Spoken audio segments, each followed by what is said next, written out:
So probably the biggest one that our members appreciate is not that long ago, the New Jersey Department of Education was proposing dramatic changes to the fiscal code that governs the operation of these schools.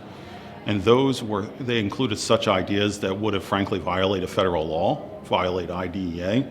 There was proposal to cap spending on behavior modification expenses to $20 per student per year. And what we did is we built an advocacy campaign. We went in every way imaginable.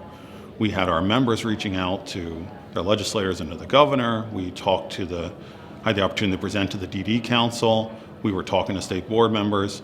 And at the end of the day, we said, our students are worth more than 11 cents per day, is what that would have worked out to be. And what was interesting is they were willing to change that one, but there were so many other things in there that were harder to understand that were just designed by someone who didn't understand the clinical needs of our children and frankly didn't understand the law.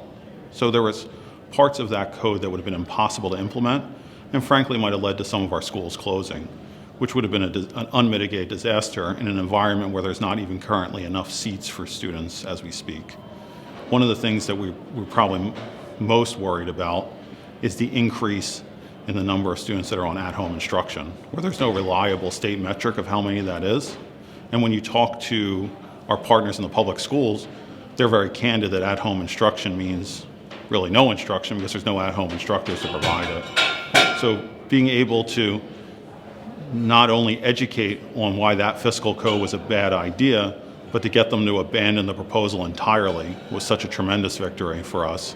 Beyond the fiscal code victory, we have been very mindful to make sure that anything that's related to licensure impacting teachers includes our schools. Too often in the past, initiatives have been passed that were narrowly interpreted to apply just to traditional public schools.